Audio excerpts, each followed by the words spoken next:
En tout cas mais man j'ai interviewé Idrissa Seck vendredi. man ak Pierre. mais j'ai senti un homme quand même bu nekk ci beneen dimension. C'est-à-dire que Idrissa Seck a beaucoup changé. En humilité, en grandeur et tout. Il a beaucoup changé. xam naa ne certainement il se dit que ni les combats politiques c'est terminé pour lui. Donc il a une autre vie peut-être quoi. Man en tout cas keroog bu ma waxee ak moom ba génn fa. sentiment boobu laa amoon quoi que ni cette élection là pour moom amu ci benn illusion. mënu ko gagner voilà. Il n'avait pas foi en ce qu'il faisait. Exactement. ko leer ne c'est plié déjà quoi. Exactement. Parce que yàgg na politique xam na li xew. Les leaders politiques classiques là. vont inéluctablement à la retraite. Que ce soit Idi Khalifa ñoom ñëpp dañuy dem. seen temps jeex na quoi leur ère est révolue. Oui.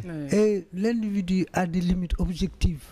fii la mën a yem quoi. mënu ko passer il faut mu nangu loolu xam naa nangu na ko boobu. mais gis nga ma dem réfléchir ci peut-être on est dans le feu de l'action. li xew ci réew mi. mais il se passe des choses extrêmement importantes pour l'histoire du Sénégal. gis nga tey le fait que Bassirou Diomaye Faye nekk président de la République du Sénégal. avec un jeune parti boo xam ne bokkul ci li ñu xamoon les partis classiques. muy la famille libérale wala la famille socialiste en tout cas njabootu Senghor wala njabootu Ablaye Wade. bokkul ci ñooñu. nekk quelqu'un boo xam ne amul une culture politique bu je veux dire bokk ci ay parti bugg fi génn je pense que wóoruma mais je pense que Pastef est son seul parti ah. su ma juumul Pastef la ma sa bokk ci parti à part syndicat yi mu bokkoon. yooyu yëpp dafay créer lu bari ci Sénégal loo xam ne xëy na ci fan yi ñëw dinañ ci jàngat lu bëree bari. beneen bi mooy. tey on a un président qui a 44-45 ans. Oui, c'est tout ça. 44-45 ans. Avec il aura des collaborateurs yoo xam ne ils seront à peu près de la même génération. ak peut-être ñoom Habib Sy Aminata Touré Moustapha Guirassy comment il s'appelle Habib Sy Aïda Mbodj ñoo xam ne c'est ñoom ñoo am expérience su. nekk au cœur des affaires depuis des années seen expérience forcément ñoom dinañ koy soxla. mais ça rappelle un peu que ni bi Abdou Diouf di jël pouvoir au Sénégal 45 ans la woon. Abdou Diouf, 35 ans la nekk Premier ministre, à 45 ans il est devenu président de la République du Sénégal. Il a eu des fonctions très tôt. Mais très tôt, Abdou Diouf à 25 ans il était gouverneur déjà. Bon, il n'a jamais acheté du café ni lépp état moo koy rôle. Voilà donc ce Bassirou Diomaye Faye là tey avec à 45 ans inspecteur des impôts et domaines mësul nekk ministre mësul nekk maire mësul nekk DG il est président de la République. kooku tey. day soxla lu ko accompagner. C'est sûr. mais man li nga xam ne moo ma rassuré. mooy j'ai parlé avec lui.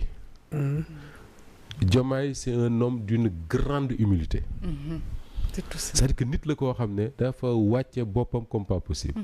C'est-à-dire que tegul boppam fenn. Voilà quelqu'un qui est candidat à la présidence.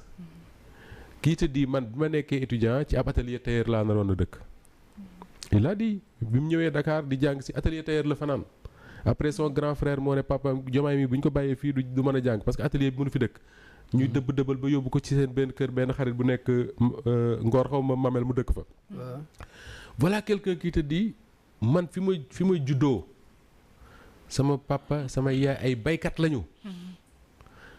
quelqu'un qui te dit dama daan tëdd ba guddi dégg sama yaay di onk. ma xam ne liggéey bi muy liggéey moo metti ci moom. moo tax mu ne moom Diomaye liggéey bu jigéen di def mën na ko. parce que daf ko doon defal yaayam. root na fóot na soq na nangam ak nangam ba tax yërmaande bu amoon ci yaayam. quelqu'un qui te dit man su fekkoon ne xaalis wala bokk ci yenn famille yi mooy tax nga réussir ci àdduna man du ma réussir parce que ci famille bu ndóol laa bokk.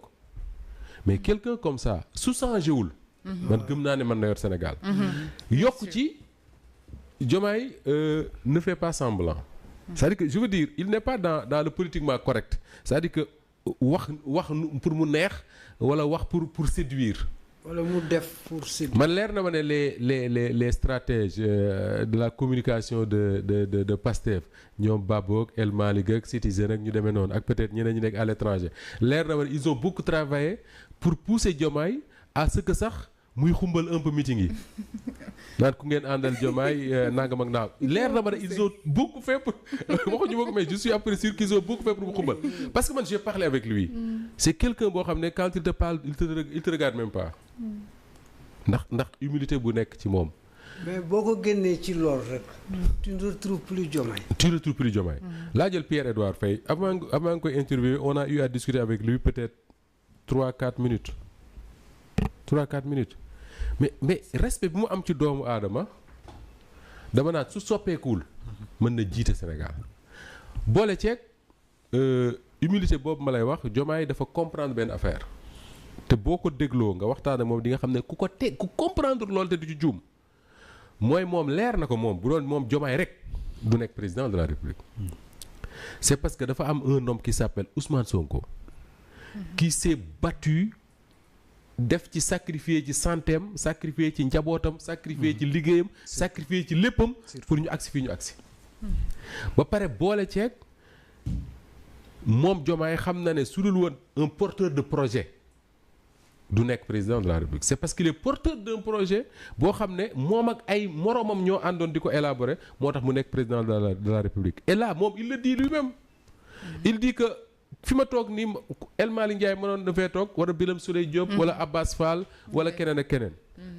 dama ne xam naa ne léegi moom pour ñu gis ko dina jafe mais su changé wul s'il reste cet homme là mën na diriger Sénégal et l'autre question que tu dois te poser mooy maintenant dans toute cette galaxie là Ousmane Sonko il fera quoi il sera où man cette question là képp ku bokk Pastef ku ma mës a interviewé laaj naa la ko kenn mu si tontu quand j'ai posé la question à Diomaye daf ne ma mais moom comprendre lan moo tax ñu koy laaj loolu parce que Ousmane Sonko nit la koo xam ne c'est pas du genre à revendiquer quoi que ce soit mu ne leer na ma c'est l'expression qu'il a c'est l'exemple qu'il a donné leer na su ma ko defal sama chauffeur sax d'accord na garaawul mais tey ñoom duñ la ko wax mais la gestion du pouvoir tey du nekk ci loxoy Diomaye kese on dit très souvent que ni au Sénégal un président de la République c'est presque un monarque il a tous les pouvoirs il peut tout faire Walfadjri en sait quelque chose à chaque fois coow am président Macky Sall téléphone am lay jël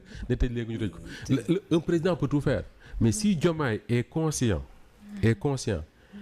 qu'il est président parce que un homme l'a voulu ça c'est important le peuple sénégalais moo voté yàlla dugal ci loxoom mais c'est parce que un homme l'a voulu parce que bi Ousmane Sonko di nekk prison di décider ne Diomaye mooy nekk seen candidat il était seul en prison il a pris cette décision là donc ma ne tant que Diomaye restera Diomaye il va faire des choses dans ce pays maintenant nag si comme li nga wax sax may ñëw ma ngi dégg nga wax le pouvoir rend fou le pouvoir corrompt si jamais il réussit à faire de telle sorte que le pouvoir ne le rende pas fou mais il peut réussir des choses dans ce pays. maintenant nag on verra. avec son humilité li nga wax ci moom.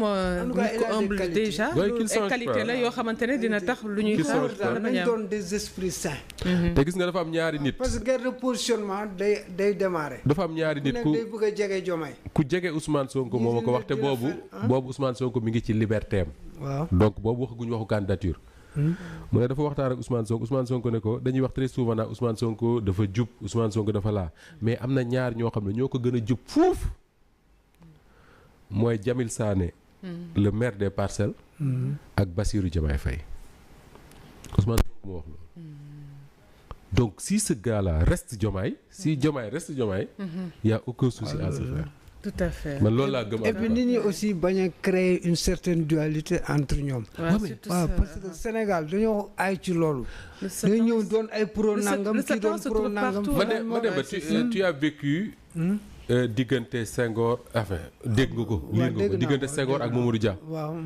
vivre nga diggante Idrissa Seck ak Ablaye Wade.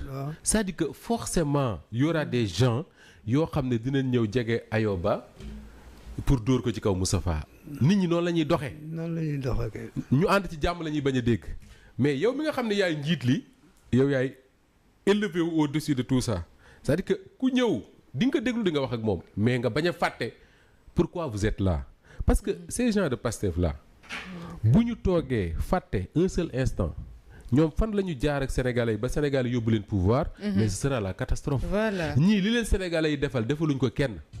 c'est vrai kenn deful kenn mooy li nga. mais Amady Khalilou Diémé mu ngi en ligne Safa Amady Khalilou Diémé. oui Fatou. waaw ñu ngi lay nuyu bu baax. waaw fay leen ko yéen si plateau bi di nuyu donc ñi ngi fa nekkal ñoom Moustapha donc ak ñëpp ñi nga xam ne ñoo fa nekk si plateau bi. waaw Amady Khalilou Diémé xanaa donc